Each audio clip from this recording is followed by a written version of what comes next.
Hey, don't let these tears fool you. There's all dog around this mug. I'm good.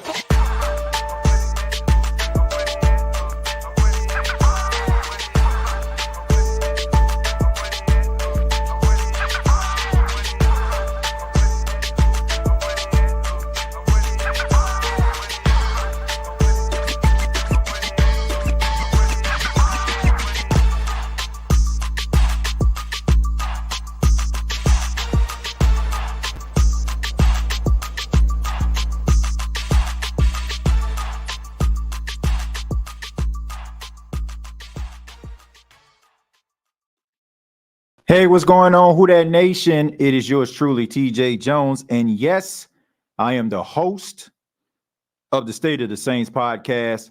Thank you so much for checking out the State of the Saints podcast, where we talk New Orleans Saints. Come on in, have a seat. We got a lot to discuss here as the Saints gear up for their Week 8 matchup versus the Indianapolis Colts. I'm pretty sure a lot of you Saints fans out there have been following the team over the last couple of days, and the New Orleans Saints are trying to figure out what is going wrong. Why is a team with so much promise have a 3-4 record? How is this possible? And of course, when you have issues like this and you have talent the way the Saints do, you want to sit down and try to see if you can possibly solve some of these issues. And that is the topic on today's episode. Can the New Orleans Saints save their season? I mean, the season is still wide open. There's still many opportunities for the Saints to get back on the winning track. We see successful franchises out here. Teams like the Bills, the 49ers, they seem to be struggling. The 49ers have lost 2 straight. The Bills lost to an inept New England Patriots team. I mean, so when you look around the National Football League, you're seeing teams that are supposed to be Super Bowl contenders, even they are sputtering. But that doesn't mean that the New Orleans Saints can't get it together, right? But in order for them to get it together, you have to admit that there's a problem in the first place. I mean, that goes with anything in life, right? I mean, they tell you about when the 12-step program, the first step is to admit that you actually have a problem. And the fact that the Saints realize that they have a problem, I have to give them credit with that, right? I know I've been beating up on the team lately, but I have to give them credit in that regard, that they're willing to address the issues and have tough conversations. And Derek Carr, the starting quarterback of the New Orleans Saints, he kind of talked about some of the conversations that were had. And he also talked about him, being a little bit more of a better communicator and not wearing his heart on his sleeve. Check it out. Getting on the same page. Early in this thing, we knew that there'd be bumps. We just didn't think we'd only have this many wins at this point. But we knew there'd be a couple bumps in the road. And, we were just talking through those things on how to be problem solvers, because one thing I said after the game is I'm too emotional right now. I've wanted it so bad to be perfect from the beginning. And, I'm in year 10. I'm not in year, 2. I have just this expectation of how it should feel. But I've had to calm myself and just be a better communicator. Yeah, so as you can see, he's taking accountability, which we've on here on the State of the Saints podcast, we've been talking about Derek Carr and his inability to be able to address some of the issues that he faced. And I'm a strong believer, if you're going to step to someone, you shouldn't step to them like you're perfect or regal. You should come to them understanding that you too have flaws, and you need to express those flaws in order for other people to feel comfortable and open about some of their flaws. Now, if you walk up to someone and you feel like you're perfect and you don't do anything wrong and you're doing a lot of finger pointing, a lot of people may get turned off by that. They might feel like you think that you are better than them and you're beyond reproach. And you don't want to have that type of behavior or practice those type of habits being the new guy. I mentioned that. Yes, he mentioned that he is a 10-year veteran, but you're new to this team. And there is a culture that has been put in place by the New Orleans Saints, and these guys have been a part of it before you even got there. So you need to ingratiate yourself into the culture, become a part of the culture, and then you can, cause some change within the inside. But you have to, kind of mingle a little bit, right? You can't be the life of the party and nobody knows who you are. Mingle a little bit, right? Go to this side of the room, go to that side of the room. Let people have their interpretations about you. Hopefully they're positive. And then people probably will be more willing to listen to what you're saying. But of course, if you continue to sit up here and act like you're better than everybody, then people aren't going to listen to what you're saying. So it is very, very simple. I mean, there's more that Derek Carr talked about. He talked about 20 minutes. So I'm encouraging you, if you haven't checked it out, and I know a lot of people are kind of frustrated with Derek Carr, but check it out. Give it a listen, and maybe there's something there that you feel like you can take from that. But of course, once again, the discussions didn't just stop with Derek Carr. Dennis Allen also was a part of some discussions, and he had his weekly press conference via telephone with the media, and he talked a little bit about some of the discussions, but he didn't really go into detail. Well, look, we talked a lot about a lot of different things with a lot of different people. Again, I'm going to keep what those discussions exactly were about in-house, but we addressed a lot of issues over the last 3 days. So, hopefully we've got some of those things corrected. So, I mean, he didn't really go into detail about some of the things that they discussed, which is understandable. You don't want to have all that stuff out here. There's no need for, anybody to feel like they are TMZ. They're getting the spilling the tea all over the place. There's no need. Okay. If you feel like you address the issues, we as onlookers, we as fans just want to make sure that these situations are corrected. Now, you can't just go out here and say that you corrected the issue and we talked about it and nothing comes of it. That's when Saints fans and onlookers become extremely frustrated with the team, because it feels as if Dennis Allen doesn't have his hand on the team. And it seems like, and I'm not comparing these guys to, the inmates, but there's this saying the inmates are running the asylum. I'm not saying that these guys are inmates, but you get the point.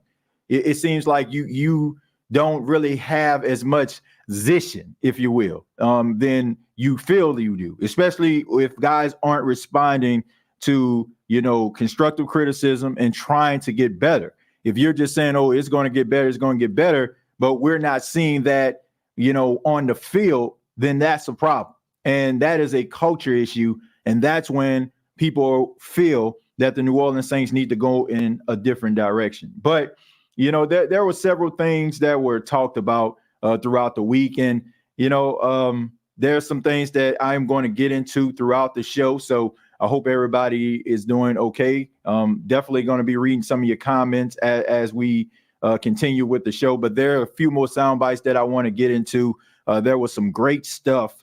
Shouts out to my guy, Matt Moscona. After further review, he had Sean Salisbury from Houston 720 on his show. And he really went into detail about some of the things going on with the New Orleans Saints. And some of the things that he said, I mean, I think that a lot of Saints fans need to listen to. I post a little bit of his conversation. It's about 12 minutes, but I post a little bit of it on social media. And shouts out to Matt Moscona. I asked him, can he share the clip? And he did. So there's plenty there, but I'm going to get into some of the things that Sean Salisbury said as we go into the show. But want to read some of your comments.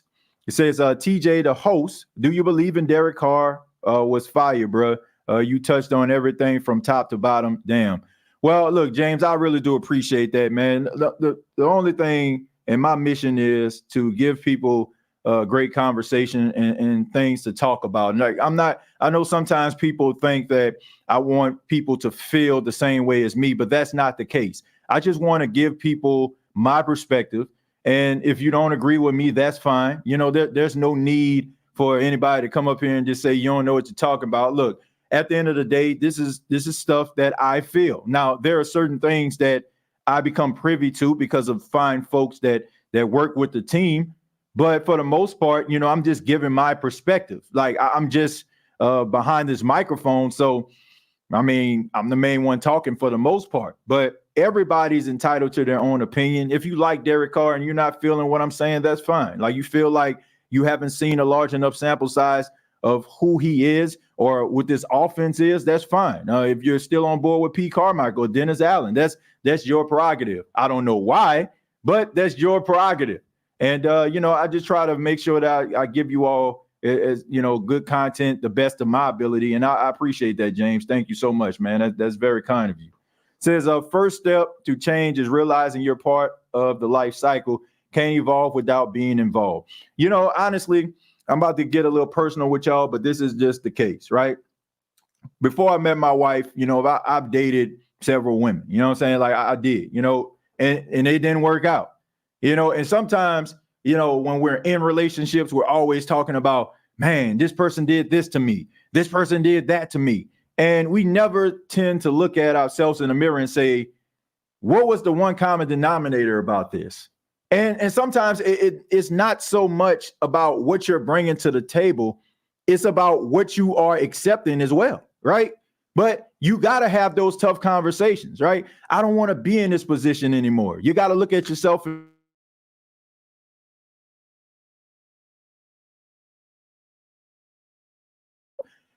If you met me at 25, I'm completely different than I am at 37.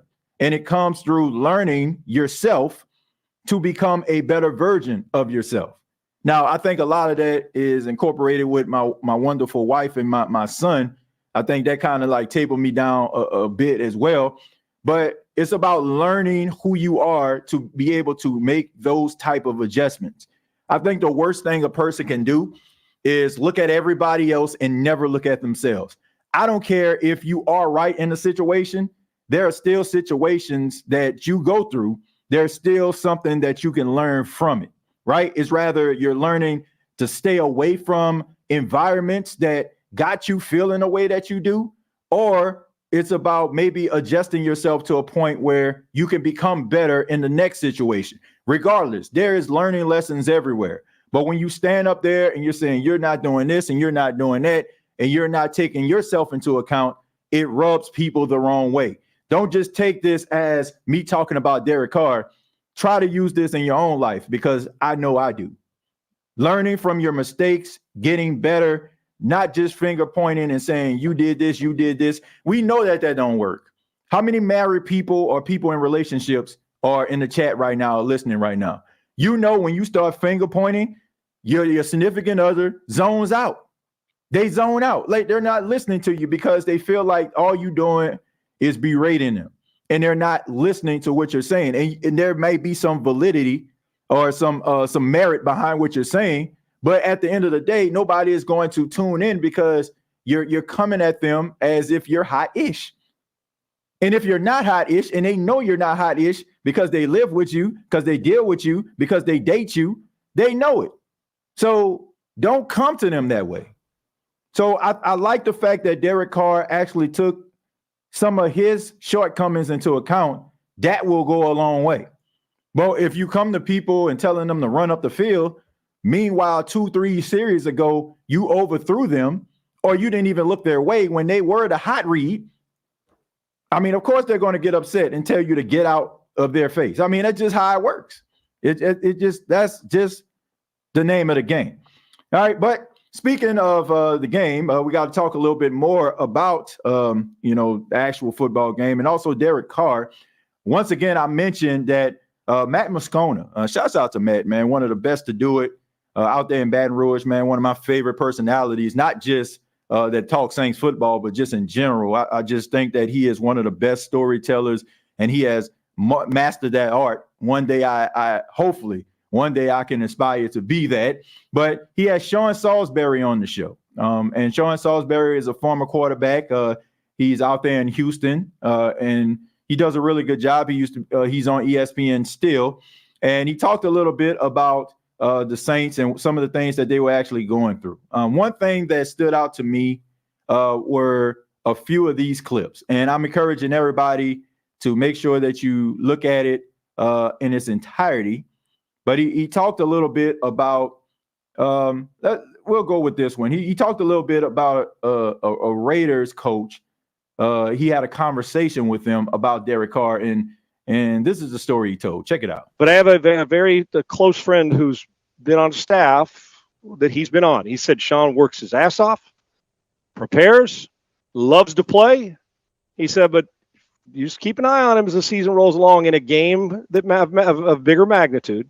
If he's getting hit early or it changes on the road in December, November gets hit, he said, you'll see a different football player. And he saw a lot of him, and he loves him. But he said, you'll see a different football player, meaning a guy that just might not like going through that. None of us do, but some excel through it. But whatever it is that I think this is who Derek Carr is. I think he's a really good player. He's going to put up numbers. I think there's substance there, but it's not a deep pool. Some guys, and that doesn't mean you have to, we compare everybody to Mahomes and Brady, all these great players. Listen, some guys are built different. Everybody's not Shohei Ohtani or Yordan Alvarez. There's different guys. You can be good and still not be great or be a guy who's going to wear a ring. There's more guys live there where Derek Carr is than live where Mahomes and Burrow have been. So as you can see, the conversation that he had with the coach, and, to me, I think that Derek Carr is one of those guys. And I mentioned this, and I stand by this. He reminds me of this superhero by the name of Homelander. Now, some of you probably watched the show The Boys. They ain't not paying me to do this, but I'm encouraging everybody to check it out. It's a good show. Even if you're not really into superheroes, I think the dialogue and the story, I think a lot of people can follow, and I think they can enjoy it. But Homelander is the strongest superhero in the world, right? He has super strength.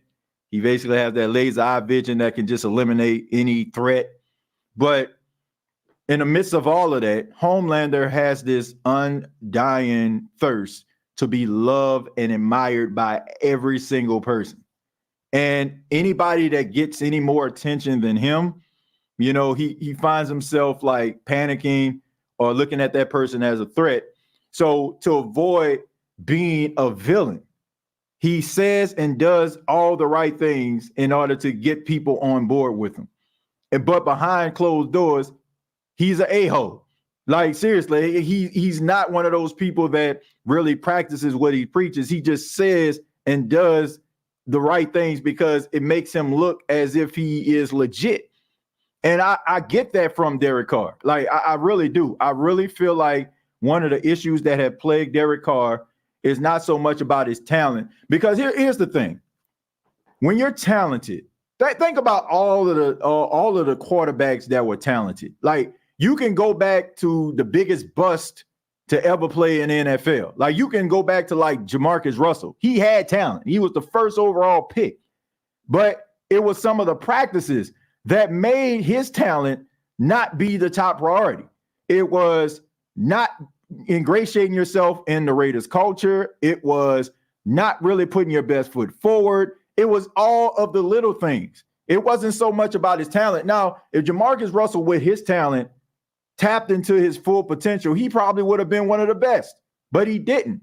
So it goes way beyond just saying the right stuff. It's about doing the right stuff as well and practicing what you preach. And I just feel like sometimes this guy just says and does those things because it makes him look a certain way. But here's the reality. When guys start to be around you for a longer period of time, you can't fake the funk with them. They see how you operate. You can carry yourself like, something of a politician where you're shaking hands and kissing babies and saying all these bland pleasantries and stuff. But when things go awry, to me, that's when true leadership really shows itself. When the bottom is falling out, when the building is crumbling, when everything seems to be on fire, that's when true heroes and true legends and true leaders are made. But like I said, you can't fake it. And I just think that sometimes, like, he just comes off as a guy that's disingenuous. Like, that's just me. Like, I could be wrong. I never met Derek Carr personally. The only thing I'm really going by is some of the things that I'm seeing when it comes to body language and communications. And I tell people all the time, my major in college was communications, right? I mean, communications isn't anything but just public speaking with a little bit of a spinoff from psychology, right? Because you have to be able to understand how people's minds work if you're actually doing public speaking, in order to be able to tap into those people's feelings in order for them to feel what you're saying. So when I look at Derek Carr, it's just the body language to me, the energy to me. And you're saying one thing, in a press conference, but when you get on the field, we're seeing lackluster play and you're throwing guys under the bus. And these are guys that we've seen when you encourage them, when you develop them, they can make some plays. So that goes back to what I'm saying. What are you doing to change the situation? Not so much about beating up on your teammate because it's low-hanging fruit and it can take the pressure off you and make everybody start looking at Chris Olave or start looking at the line. Like, what can you do to change the situation? But Salisbury wasn't done there. He talked a little bit about the coaching staff as well. And I look at Dennis Allen. I think Dennis Allen's, this is his last year as a head coach there, unless something changes drastically. I think Dennis Allen's a hell of a defensive coordinator. I think Josh McDaniels is a hell of an offensive coordinator. But there's a difference between being a great in-rhythm play caller or an X's and O's guy or a position coach / coordinator play caller. Then there is the guy who may have done that to get to the head coach, but I'm so big on leadership and trust. And Dennis is a good guy. He is. But I think his specialty is dialing up defenses and holding the card. And sometimes there's disconnect for whatever reason. And Derek Carr is who he's been. Put up numbers, make some plays. Sometimes there's a little bit of an excuse. He's an upgrade at the position. But you're not winning a Super Bowl in New Orleans with this offense the way it is. So, yeah, I would have thought, and I hate saying this because I like Pete and I do like Dennis, and I think Derek Carr's a good player. But they're not getting you to February as a trifecta. They're just not. Look, I agree with Sean Salisbury when he said that. Like, look, I know Saints fans don't want to hear that, but that's just how I feel. Like, if the Saints find themselves in a Super Bowl with this combination, would be nothing short of a miracle. There's difference between just winning right now and continuous success. And I just think that if you want to win one, lose one, if you want to be competitive a little bit, in a few games, then you keep Dennis Allen around. But Dennis Allen, to me, is not giving you sustainable success. It's just not happening. He is not going to be able to give you levels of success that you need in order for you to be a winning franchise consistently. And I stand by that. I don't feel bad about saying that. And I think we have a large enough sample size to know who Dennis Allen is. He's 10-14 as the Saints head coach, 18-42 as an overall head coach. And he is who he is, right? I mean, we know that he is a really good defensive mind. He's a guy, if you put him on any team, their defense is going to improve because of what he can bring to the table. But there are certain characteristics in being a head coach that some of these coaches out here that we admire, they possess, right? You don't have, even though the New England Patriots are going through a tough time, there's not a fan, whether you're a Patriot fan or not, does not believe that Bill Belichick isn't running the show. Right? Kyle Shanahan isn't running the show. Mike Tomlin isn't running the show. And despite the fact that you're not getting the results as what you're used to, if you're a Patriot fan or a Steeler fan, you still believe in the individual that's leading the team. When it comes to Dennis Allen, you don't believe in him. Like honestly, it's you're convincing yourself. It's almost like your friends want to go out on a Saturday night and you're tired, right? And you're trying to psych yourself up about going out. Man, I'm going to go out. I'm going to have a good time. Man, let me get up. It's kind of like that. Like, so when people say, with confidence that Dennis Allen is the answer, I don't feel like they honestly come to this situation on their own. It's like they're trying to psych themselves up to believe that this guy is the guy. And it's not your fault. It's his. It's just that simple. It is his fault that he's in this position because he has given us very little to believe in. Saints fans, when Dennis Allen was hired, were willing to give him an opportunity. And despite his record, they were still willing to give him a chance because they felt that he would be able to thrive in an organization with stability. But the only thing that we've seen is him. It's like equivalent to a beautiful state-of-the-art apartment that you just moved into, and you're moving your stuff in and you nick the wall and you put a hole in it. That's kind of like how it is, right? Now this beautiful, masterpiece of an apartment now has a flaw, right? And you know what I'm saying, if you don't get that nick, that fix, next thing you know, like maybe you bump into it again, the hole gets bigger and bigger. And the next thing like now it's an eyesore.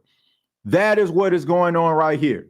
It was an organization that was well structured. And if you were brave enough to go out here and take a chance and get somebody in here that possesses leadership quality, that of a head coach, then the stability that you built with Sean Payton would still be here. But instead, you chose fear over bravery, and you went and you digged in the crates and you sweat to the oldies, Richard Simmons style, and you got little pieces of Sean Payton that was still left behind, and you're trying to hold on to him. The Saints have absolutely no one to blame but themselves because they had a fear of what the future would hold. Because outside of Sean Payton and Drew Brees, there were very little shining moments for the New Orleans Saints. And Mickey Loomis was around long enough to understand that. So he wants to hold on to that levels of success. Rather, it's because he feels like that will give him the best chance to have stability going forward, or just the fact that he was just scared to death about the inevitable.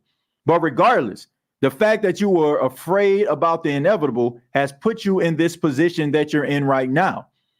And the question is, are you going to continue to wallow in mediocrity or borderline ineptitude, or are you going to fix this situation? Now, the New Orleans Saints chose, after an embarrassing loss yet again at home against the Jacksonville Jaguars, they chose to not make any significant changes. So with that, we have to hold them accountable. They can't get mad when Saints fans are up in arms about them not making changes. They can't get mad at the media asking them questions. Why do you feel the need to not make changes? Because you are showing us by not making changes, things are starting to stay the same. Now you're saying that you had these conversations and you're going to get it fixed. We're going to hold you accountable. And if you can't do it, then don't get mad after a game versus the Indianapolis Colts. The questions are staying the same because now Saints fans are asking themselves, are you good enough? And right now, the answer is no. It's just that plain and simple. So I definitely agree with Sean Salisbury when he says that these guys aren't getting you to February. There's certain levels of leadership that you need to get you to February. And I don't think the Saints have it. I think that the love and the passion that we have for the New Orleans Saints will keep us watching games. It's not because of what Dennis Allen or what Derek Carr is going to do. I feel like our love for this team will keep us maintained, not because we believe in these guys. And if you are believing in these guys, it's probably because you just, finding something deep down inside that's trying to convince you that they can do it. But I don't believe that they can. But it's not stopping me from continuing to root for the team. And finally, this is for all the Jameis Winston supporters out there. Sean Salisbury kind of talked a little bit about Jameis Winston. Here you go. We've had Jameis's conversation. What is he? And it's no disrespect to him. Listen, I'm old man now. I'm removed from the game, and I have a lot of respect for that guy. He's got guts in the throat. We've had the conversation. He can rip it. But once again, where do you think you're going with him? Honest to God. Yeah. How many years has he been in the league now? He and Mariota came at the same time. Where do you honestly think you're going in New Orleans and Tampa? Where are you going with Jameis Winston? Maybe make an extra throw, but throw 2 picks. Maybe where he gets to the point he's matured and he protects a little more, but takes away what we love about Jameis Winston is he works and he has guts to throw it into a tight window. Sometimes it works, sometimes it doesn't. We use the word elite or that type quarterback. Listen, there's about 4 or 5 guys who sit in that class. Then there's a handful more who sit in the just below it class that are really, really damn good, but not Mahomes or Burrow or even Lamar Jackson right now the way he's playing. And then there's a bunch that are between 18 and 28. And then there's a couple that probably should be backups in the league. But you're right. They're strapped. Why would you go? You're getting the same guy, just in a different wrapper, a different jersey number. They're going to make throws. They're going to wow you with some things, and they're going to break your heart with others. Whoa, that was a lot. So as you can see, he feels that it's pretty much going to be one and the same, regardless to who you put in. This might be unpopular opinion, but I agree with him. I agree with him with this. I know some Saints fans, the first thing they'll say, 14 touchdowns, 2 interceptions, 5-2 record, but that was under Sean Payton. We look at Sean Payton like you may not been paying attention or not be paying attention rather to what's going on in Denver. Last season, Russell Wilson under Nathaniel Hackett had one of his worst statistical records ever as a starting quarterback in the National Football League. Go take a look at Russell Wilson's stats this year under Sean Payton. Sean Payton, to me, made a difference in Jameis Winston's career. You had a guy who can understand certain things and certain principles and certain nuances of what makes Jameis Winston special, the things that he's good at, and implementing that into their offense, which made Jameis Winston play much better. We have seen over the course of time, we've seen Jameis, we've seen Andy, and now we see Derek Carr. All of these guys under Pete Carmichael's offense, alongside Dennis Allen's coaching, are pretty much the same guy. They give you some good qualities, but they will have you scratching your head like, what the heck are they doing? So to me, I feel like Jameis probably can give you something if he's in a better situation when it comes to head coaching or some coordinator that can actually kind of reel him in. But to me, they're pretty much the same guy. You're not going to find success with Jameis Winston on the field. You're not. Because we've all had these conversations, right? Holding players accountable, reeling them in when they make mistakes. Are we seeing that? So what makes you believe that if Jameis was to go out here and do some of the things that he did possibly in Tampa, what gives you the confidence that these coaches will reel this guy in and say, hey, man, okay, this is what you did right here. We got to work on that. And we've been having conversations about lack of accountability. So to me, I just feel like, just like I said yesterday, the things that Jameis built on under Sean Payton will be diminished if he comes in under this coaching staff. I said the same thing yesterday when somebody asked about Jake Haener and bringing him in. I do not want to see anyone that has a certain potential, or if they give them the right coach, they can succeed. I don't want to see them in this offense, because that's just the reality. Like, you can come up with all these excuses as to why, it just don't work. You can bring up the 5-2 record, but once again, Sean Payton was the head coach. And you may not like Sean Payton right now, the way that, he left New Orleans and he left a bad taste in your mouth. You say he quit. Okay, all that. Fine, whatever. But one thing that you have to admit, he knows how to coach a player, and he knows how to put that player in the best position to succeed. I think about Luke McCown, right? You remember that time Luke McCown played for Drew Brees when he had an oblique injury? The Saints lost, but Luke McCown had over 300 yards. He had over 60% completion percentage. So everybody, for the most part, probably for the exception of Ian Book, who just was not ready for prime time, for the most part, if anybody came in due to Drew Brees being hurt, they've always played well. They've always done really good things. Think about with Taysom Hill, him being very, very limited at the quarterback position. He still played good enough for the Saints to beat Philly, good enough for the Saints to beat Atlanta. You look at Teddy Bridgewater, he went 5-0 as a starting quarterback. Think about all of these guys that have come in, even though it's a small sample size because Drew Brees didn't really miss games. How many guys came in and they looked really, really good when Sean Payton was coaching them? Do you think that that's a coincidence? So when people say, man, put Jameis in, for what? Why? So people can feel validated and say, man, I told you so. Once again, when it comes to Jameis Winston, I want Saints fans to understand this. The Jameis Winston detractors will take it any way that they can. They will sit up here and say there's lack of accountability when it comes to this coaching staff, and then turn around and say, oh, it's all Jameson's fault. Even though they have already conceded that the coaching staff leaves a lot to be desired. So why even put this dude out here? Because that's all you're going to hear. You see, Jameis threw one pass in the game. It got out of hand versus Tampa, and it was an interception. And people act like he threw 50 passes in that game. Because once again, they're going to take it any way that they can.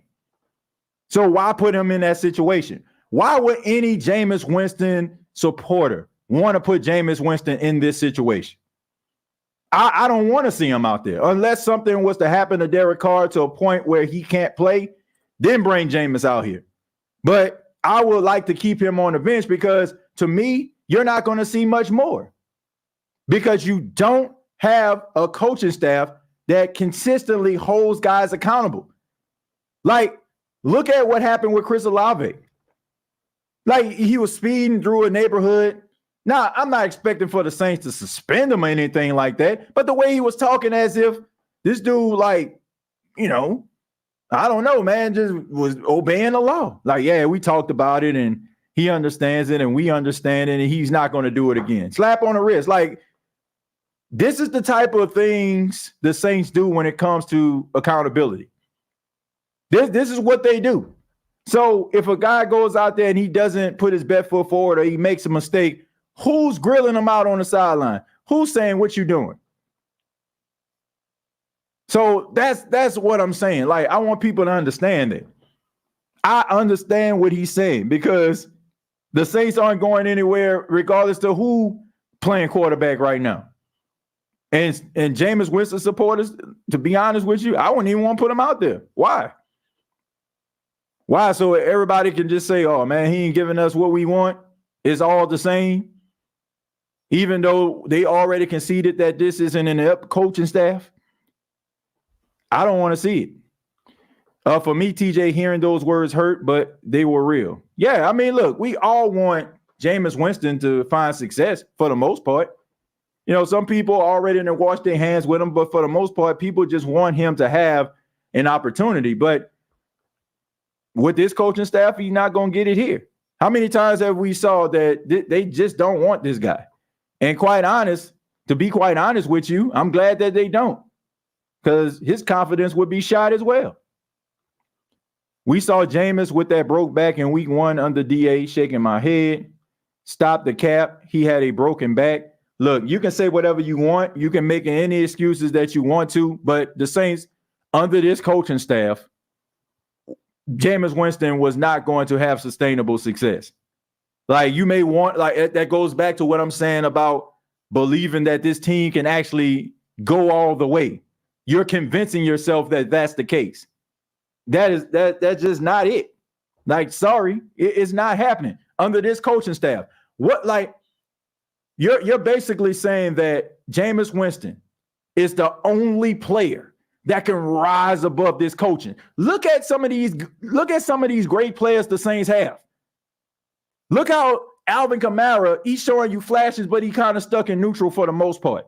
Look how some of these members of the offensive line have been playing now versus when they was playing with Drew Brees. Look at Chris Olave having an outstanding rookie campaign. Look at him this year. Look at Juwan Johnson coming into the season. Everybody talk about how much promise he's going to have. Even when he was healthy and playing out there on the field, very few targets. So you're saying that Jameis Winston is the only player that can rise above the coaching of this team. That is what you're saying. So if you feel like he can go out there and throw 4,000 yards and 30 touchdowns and 11 interceptions under this coaching staff, you're basically saying he is the only guy that can do it. Because honestly, who is besides Lattimore, who is giving you consistency on their side of the football? Who is giving you consistency as a player? Every last one of them players, including Alontae Taylor, including Paulson Adebo. Look across the board. Who is giving you consistency that you've seen in years past? Who is giving you that level of consistency that you're seeing most of the time? I guess you can say Michael Thomas as well. He's giving you consistency as well. But you're saying that Jameis Winston will be able to rise above this when other players on this team have shown they have not. That is what you're saying when you're saying that he can go out there and give you something better than that. That's pretty much it. I mean, even with the consistency of these players, it's not elite consistency. It's just consistency to a point where you know they're gonna give you what you know, you're gonna give you what you need. Like Michael Thomas, well, he's gonna stay between 4 and 5 catches for about 50 or 60 yards, right? Carl Granderson gonna give you a couple of hurries, a sack or two. You know what I'm saying? Like they're gonna give you like certain levels of consistency, but it's not going to be like flashing off the screen type consistency. Like, I mean, I'm just telling y'all, like, he is not going to give you that. So, I mean, anybody, like, I'm honestly, anybody that feels like he will don't know football. It's just that simple. It's just that simple. You don't know football. If you're saying that you have seen 3 quarterbacks who play virtually look the same exact way in a Pete Carmichael offense, but this guy is just going to be so much better. I don't want to really go back and forth with you because you're the type of person that just don't want to admit the truth. You're a contrarian.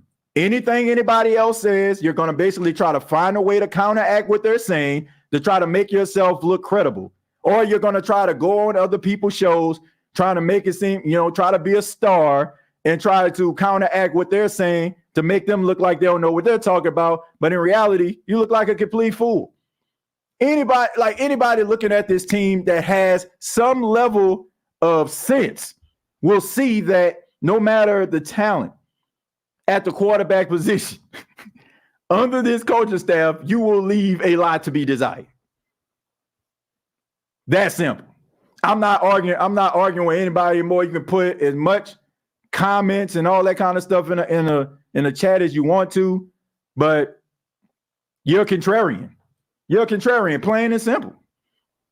Jameis Winston will look the same exact way as some of those other guys. He will give you moments where you're like, dang, and then he'll give you moments where you're like, man, what the heck going on?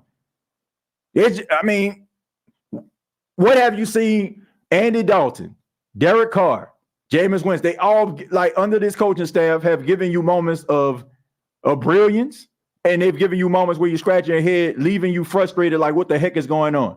And most of the time, they're actually giving you more moments like that than moments where you're, like, praising them for the job that they're doing. Tell me I'm wrong. Go tell me I'm wrong. Tell me I'm wrong. Because if that's not the case, what the hell are we here for? Why have we been talking about this team over the last couple of weeks and them underachieving? What are we here for? That's all I would like to know. But I tell you, the team offense was a hell of a lot happier. Yeah, they probably was happier. But you also have to take into account, too. This is what people aren't understanding. You got leadership within this organization. The coaches coach, but the veterans are the ones that maintain the locker room. You don't think Dennis Allen, coaching staff, Mickey Loomis, went to guys like DeMario Davis, went to guys like AK, went to these guys and was like, man, we thinking about going in a different direction. What y'all think? Y'all don't think that these players had something to do with the decision to move on from Jameis Winston to go with Andy Dalton and roll with him more? Y'all don't think so? Y'all just think that they just woke up and just like, okay, man, we're going to go in this direction. I don't care if y'all like it or not. You want to see friction in the locker room? Make these veterans feel like they're not included in some of the decision making because they are the ones that are designed to put people on board. You can believe that if you want to. You can believe in this great conspiracy theory where No player had anything to do with maybe the decision making. It may not have been the final decision making, but they definitely were talked to. If you believe that it was just on them and they ain't talked to anybody, I got some oceanfront apartment and oceanfront property in Rhode Island for you right now. TJ, give me the trade deadline predictions for us so we can a flashback and you look like a genius. Look, I don't know. Honestly, I don't know if the Saints are going to make some trades at all. If they do make a trade, there's only one guy that I want to make a trade for right now, and that's Chase Young. Because I still feel like, you need somebody that can actually help you. I think the injury to Peyton Turner, if I'm not mistaken, no cap, I think you actually alluded to this. I think it's taken a huge toll because the Saints expected for him to play some type of role defensively throughout the year. So I think a guy like Chase Young, I think if I'm not mistaken, the Commanders are asking for maybe a second or a third round pick.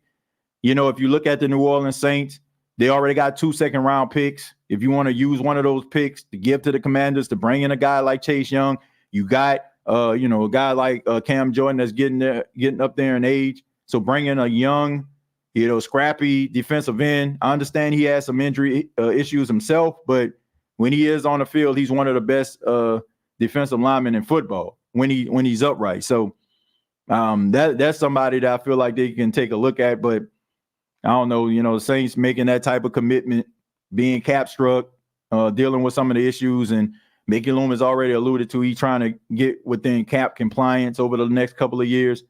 But that would be the one guy that I would look at and be like, you know what? I think that would be beneficial because I still feel like Carl Granderson is doing a really good job. If you look at him analytically, I mean, he's actually playing better than, the defensive player of the year, Nick Bosa. But I still think that you need something, right? You look at some of these other top teams, they always have like a Dwight Freeney, Robert Mathis type combination where you have guys coming from both sides. So I think the Saints can actually do that. And then you also have Cam Jordan kind of lurking out there as well. He can make plays. So that would be the one guy that I would actually go after and be like, you know what?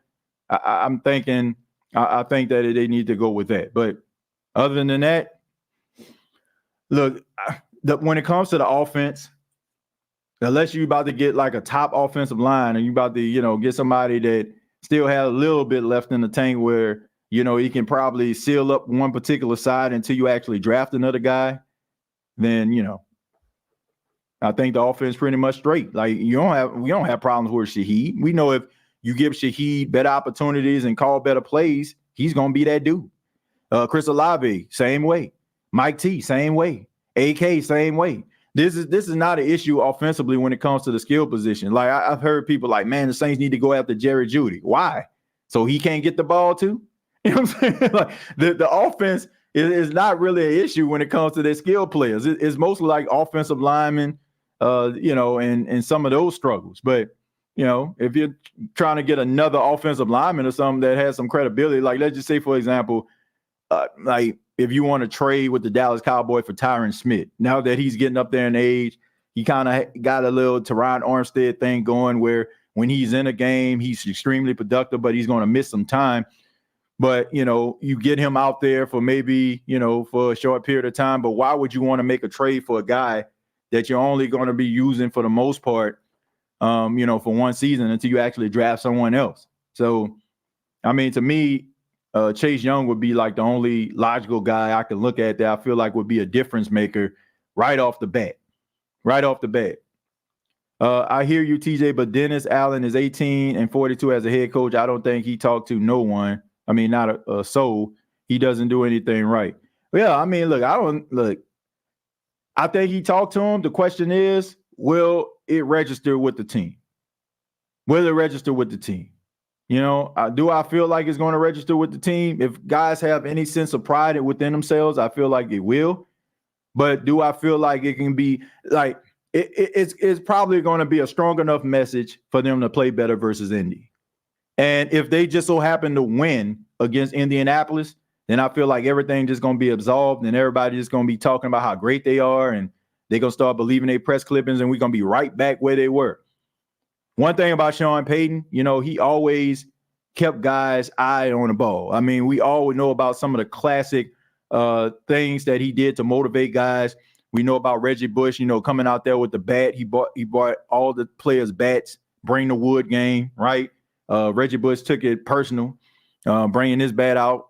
We know about them actually having a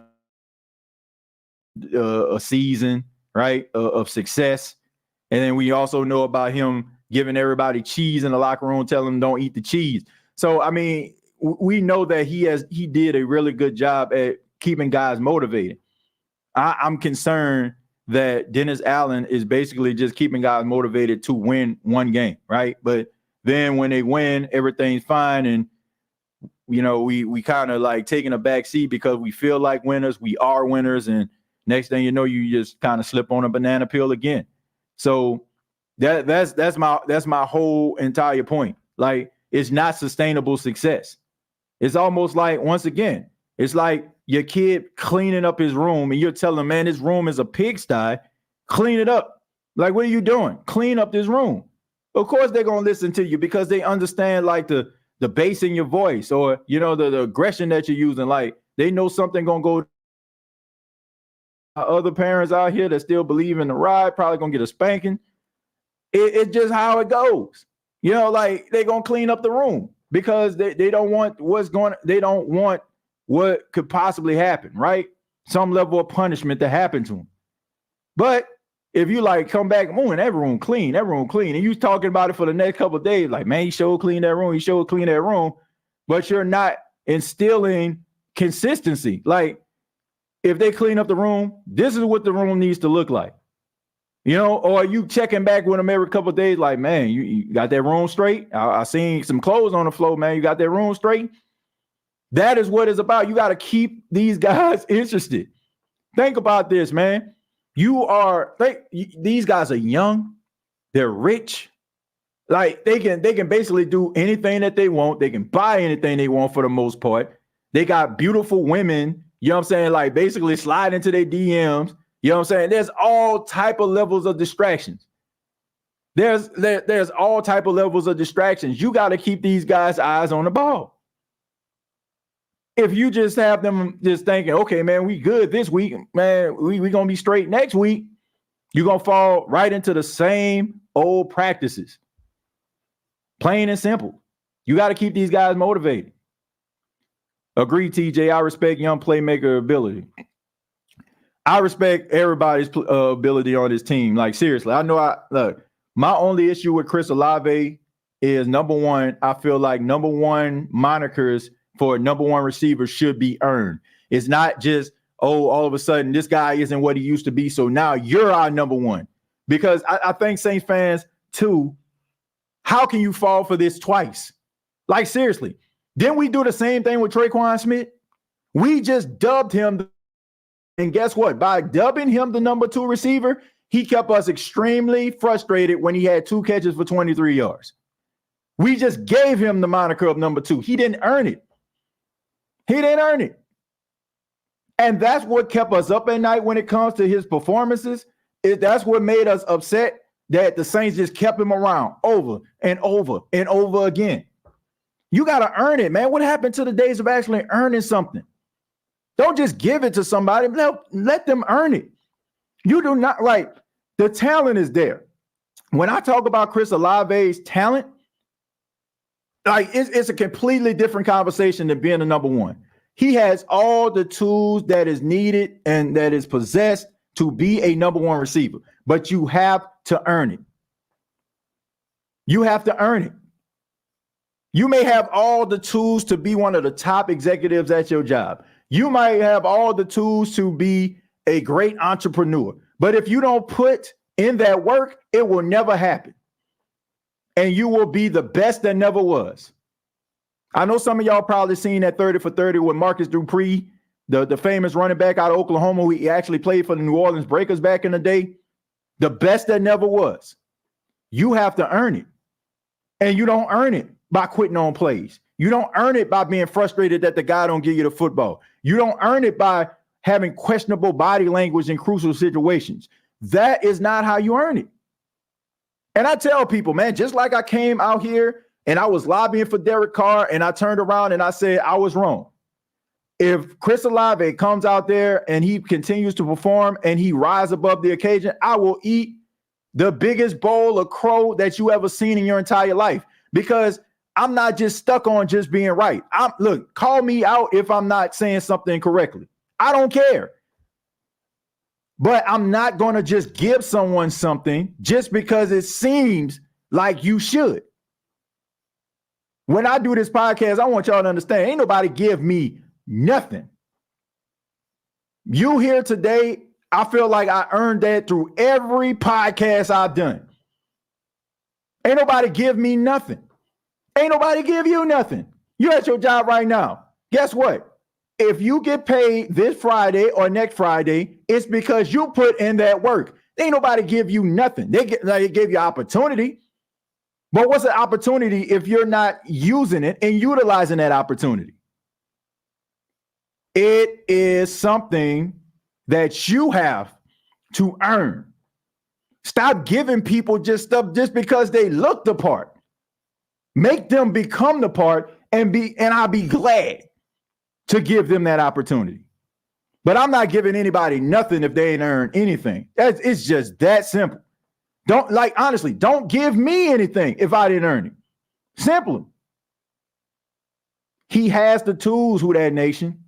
I'm not saying that he doesn't. I know some people, when you criticize a player, it means that you don't like him. It means that you don't see anything in him. That's not the case with me. But I'm not giving anybody anything if they have not earned it. The term GOAT has been watered down so much. Why? It's because we give people that give us little glimpse of greatness, not consistent greatness, but glimpse of greatness, glimpses of greatness. And we just give them the GOAT moniker. The term GOAT should be given to people that consistently put in that work, that transcend their position. When they leave, there's something missing. Drew Brees is a GOAT because each and every one of us can feel the absence of Drew Brees. If Chris Olave goes down right now, I still feel like the New Orleans Saints will be able to step up and do enough in order for them to succeed. Because he has not shown enough to me that shows me that this offense would just be nothing without him. Now, I think that he can get to that point.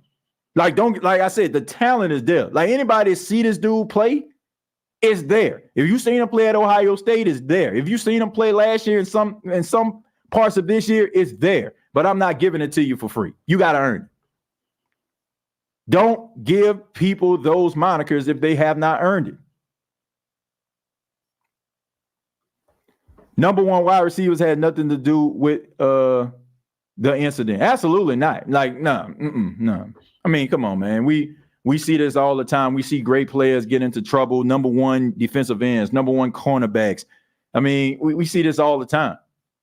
Right? I mean, that has absolutely nothing to do with their talent on the field. I'm talking about certain practices on the field that stop me from giving you that title. That is what I'm talking about. Now, you can be the number one receiver, one of the best receivers in the league, and get arrested for speeding. I mean, that ain't got nothing to do with anything. Come on, TJ says, I hate to beat a dead horse, but what did Derek Carr do to deserve a C on his jersey?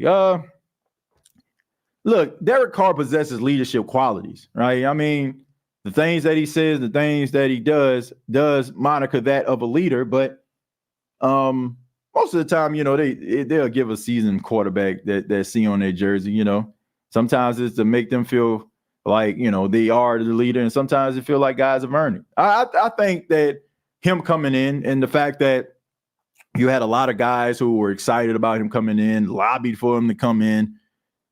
I can see why they put the C on him, but I don't know, man. There's just certain things that, comes with the letter C. Like it just comes with it. And some of the things I seen at Jacksonville Jaguars games didn't resemble that. TJ, give me that Rhode Island oceanfront property. I got you, Jamal. I got you, man. That's it, TJ. Well said. I told y'all when we picked up DC, he ain't worth it. Yeah, I mean, some people said that, man. I mean, this is your time right now, while the Saints are looking the way they are and why Derek Carr is looking the way that he's looking. I mean, you're well within your rights to feel the way that you do. You really do. You earned that right. You know what I'm saying? This is your moment in the sun. Take a bow. But hopefully in a couple of weeks, man, you're wrong because, I mean, no pun intended, the state of the Saints depends on him playing better. Hall of Fame gold jacket is watered down too. As it's starting to get watered down. I agree with you on that, Sarge. A lot of guys, they getting those participation awards, the lifetime because you played for a long time. But I agree. Look, I agree with Deion Sanders before I get the cool man. I feel like greatness should be defined by can your organization, most importantly, can the NFL write the story of the league without you? And if they can, then I don't feel like you should be in the Hall of Fame. I feel like it should coincide between the league and your organization. If you were great for your organization, like you also being great within that organization, like Cam Jordan, for example, right? Cam Jordan, arguably one of the greatest Saints of all time, right? Played in the league 13 seasons, up there over 100 sacks, flirting with some of the best to ever do it at the pass rushing position. He belongs there, right? Now, it can't be just because a guy has been in the league for a very, very long time, but, you become a fan favorite just because you've been with the team for a long time, but the plays are few and far in between. Like, can the NFL write the story of the league without you? For example, can you write the story of the New Orleans Saints without Drew Brees or Sean Payton? No. I mean, and honestly, can you write the NFL history without Drew Brees? No, you cannot. Look how many 5,000-yard seasons that Drew Brees has had. Look how many times he has flirted with league MVPs. Look how many times that the Saints have had one of the most efficient offenses in the entire NFL. You cannot write the story of the National Football League without Drew Brees.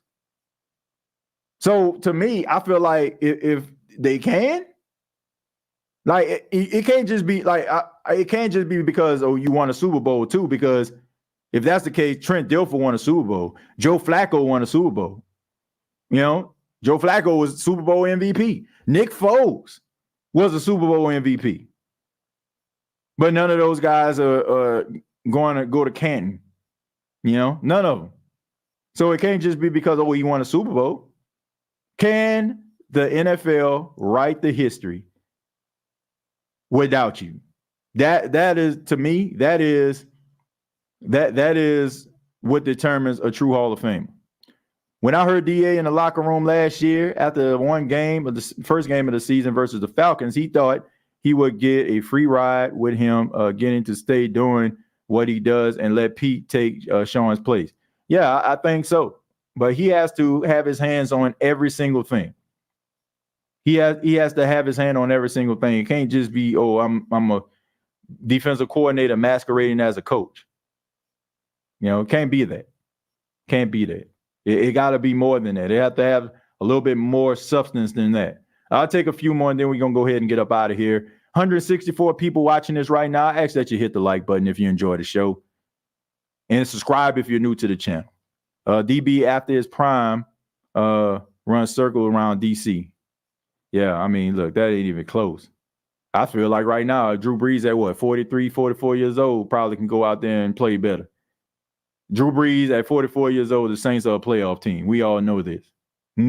As people say, noodle arm and all. Still, very limited and all. We know that Drew Brees still will have this team with a winning record. Just that simple. At 44 or 43 years old, however old he is right now, we know. Like, Derek Carr ain't touching this man. He not a game changer right now. Not yet. The ability is there, though. Oh, yeah, absolutely. Like, man, I'm on one receiver based on potential. Right? How many guys have you seen like look the part? Like big swole cock diesel dude, right? And he walks up to somebody that's probably smaller, weighs less than him, and that small person just knock him out cold. But everybody thought that the big swole cock diesel dude was about to handle this young man.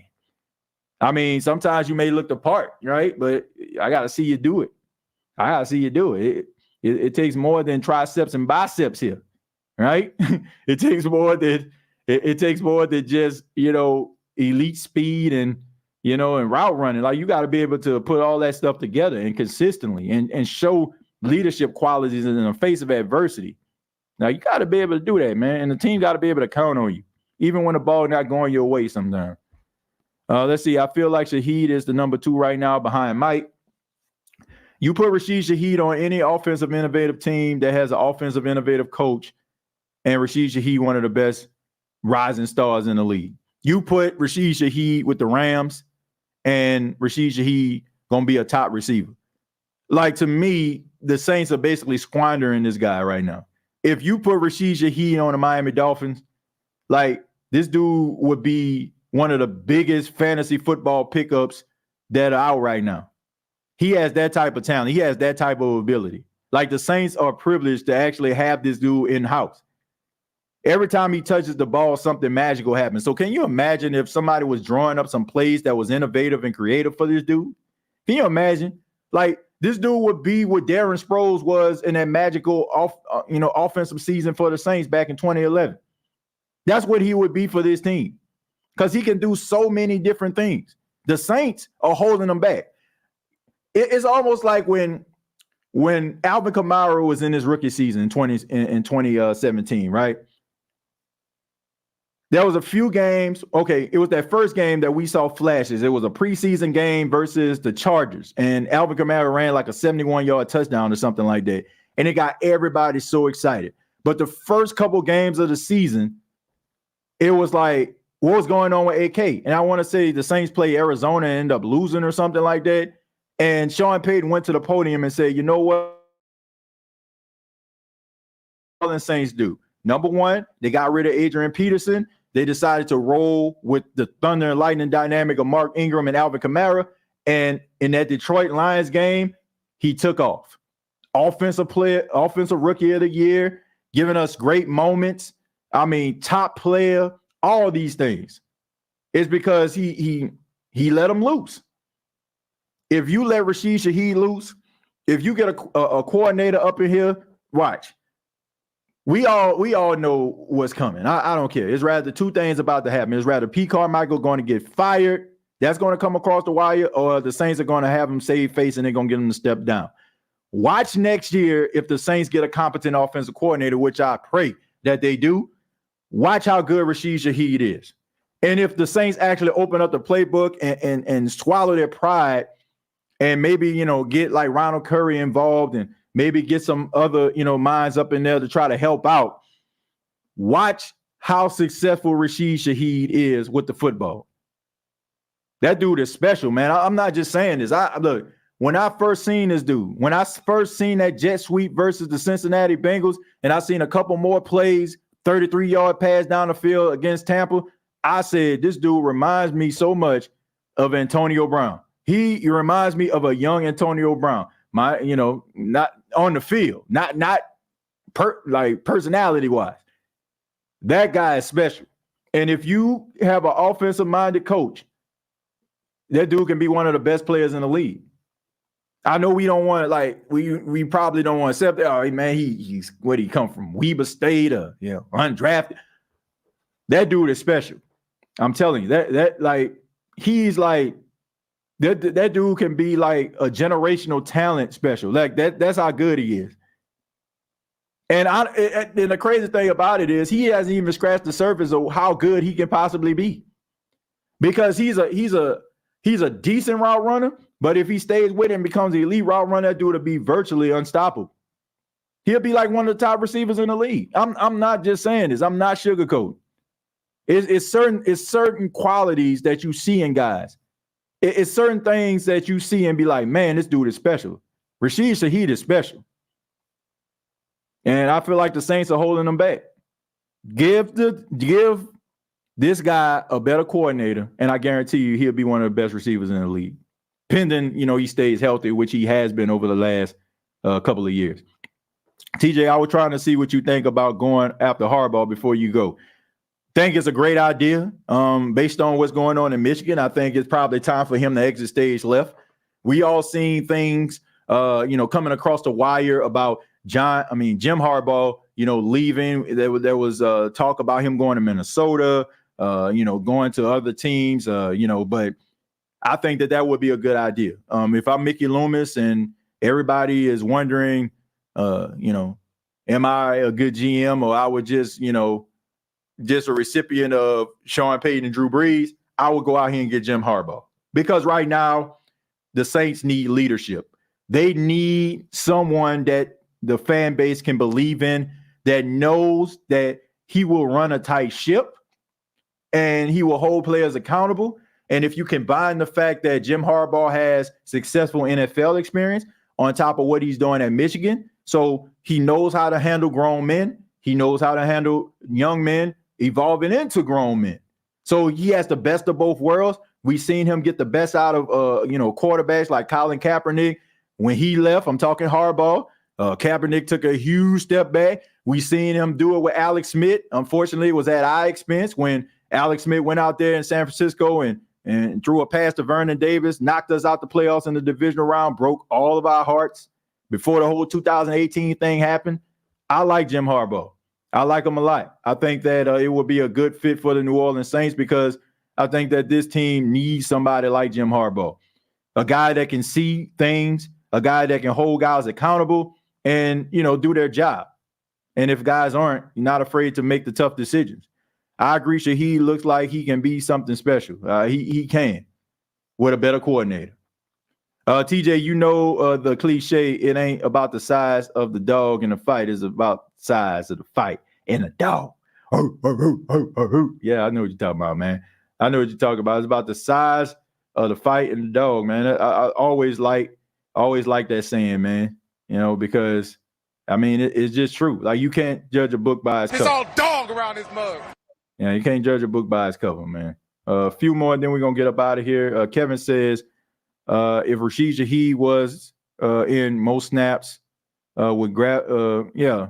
Like, I feel like this. Like, if he was in with, like, more snaps, too, you say his looks would open up run game wide open because he would keep safeties deep. Yeah, look, not only that, I feel like even with that, Kevin, I feel like people would be holding, like, I feel like you're not giving Rashid Shaheed justice. Like, I feel like he can still win one-on-one matchups too. Like, I don't think that he just a speed guy. Nah, he fast, and that's a great advantage to have. But here's the thing. He can do so many other different things too. I think that when it comes down to it, if you open up the playbook and find ways to make him successful, you'll see. It's kind of the same way with Alvin, right? Sean started opening up the playbook, started having Alvin doing different things, and look how much potential he had, and look how much we admire him now. So give this guy an opportunity. I guarantee he's gonna knock it out the park. The Saints, for real, are selling this dude short by not maximizing his potential. DA don't only fall for cheese traps. He fall for the sticky pads, peanut butter traps, Deconics. Oh, man. Yeah, man. Somebody grew up with them rats in the house. I'm just joking. I'm just kidding, man. But, yeah, I definitely understand what you're talking about, man. TJ, can we get out of DC contract? Teams do that all the time, man. Teams do that all the time. Like, we see teams, look at Matt Rule. He was supposed to be there for about a decade, you know what I'm saying? Like, and they fired him after 2 seasons. So, same thing with John Gruden. Of course, it was a little bit different when it comes to John Gruden. But, teams aren't afraid to do what's necessary in order for them to find success. My guy Jamal is getting wasted too. Yeah, I agree with that. That man should be scoring in the red zone. I agree. You scored 17 touchdowns last season, the majority of them in the red zone, pretty much automatic when he gets the ball in his hands. Why not use him? I mean, Jimmy Graham, red zone threat throughout his entire career, not using him. I mean, all you can do right now is just shake your head. He have the speed like Henderson. Yeah, I mean, look, I think he faster than Devery Henderson. And that's saying a lot because everybody's seen how magical Devery Henderson was like when he was, running down the field. I mean, we all remember him for that bluegrass miracle, right? I mean, we all remember that. But, I mean, he's always been a guy to take the top off the defense. But I think in a way, Devery Henderson was kind of limited. I mean, he had like questionable hands at times. I mean, I'm not saying anything anybody doesn't know. He kind of struggled to catch the ball even at LSU. And towards the latter parts of his career, he got better as a pass catcher. But when he first came to the Saints, he would drop passes left and right. He was winning matchups. He was getting behind the defense, and ball just fall flat to the ground. So, but he came a long way. With Rashid Shaheed, he has that speed, and he catches virtually everything. You don't see Rashid Shaheed dropping passes, and you don't see him dropping punts. I'm a knock on wood when I say that. I mean, but I've seen Rashid Shaheed catch the ball behind his head off a punt. Like, that's the type of amazing hands that dude has. People getting on Jamal, but we run different blocking schemes and better OC and offensive line in Detroit. He needs snap to get hot, and he barely gets red zone looks. And this is he had him lose 13 pounds in camp, which changes things. I mean, there's a lot of things that are different. Of course, we know about the Detroit Lions offensive line, no cap. I mean, that is true. Their offensive line is much better. But, I mean, not only did I see him find success in Detroit, I mean, he found success as well with the Green Bay Packers when the opportunity presented itself as well. So I think that teams still look at him as, fans still look at him as that battering ram. I don't know if you just want to put him in like short yardage situations. I feel like you should utilize both he and Alvin Kamara. I do. I feel like you need to utilize both of these guys, right? I mean, there's, no need to be wearing down Alvin Kamara when you have a very competent and capable running back in both Kendre Miller and Jamal Williams. Like, open up the playbook. I know there's only one ball, but utilize these guys. Utilize their strengths. I just feel like the Saints are just basically coaching against themselves right now. Like, so what if people know that Jimmy Graham about to come into the game is about to be a 50-50 ball? So what? Let them stop him. You don't think teams know that the 49ers want to run a football with Christian McCaffrey and Elijah Mitchell and Deebo Samuels when opportunities like that present themselves? You don't think people know that? Of course they do. You don't think when Minnesota, you don't think in tough situations, Kirk Cousins is looking for Justin Jefferson? Like, everybody knows these things, but let the team stop them. Who cares? Like, stop trying to overthink situations. Like, let teams stop you. And if they can stop you, guess what? You put your team in the best position to succeed because you went to a guy that has the highest probability of coming down with the ball, converting a first down, catching a touchdown in the red zone. Sound very, very simple to me. But I want to say thank you all for checking out the State of the Saints podcast. Check out the State of the Saints podcast on HNSN. A new episode just came out on yesterday, talking a little bit about the Saints versus the Indianapolis Colts, going a little bit more in depth.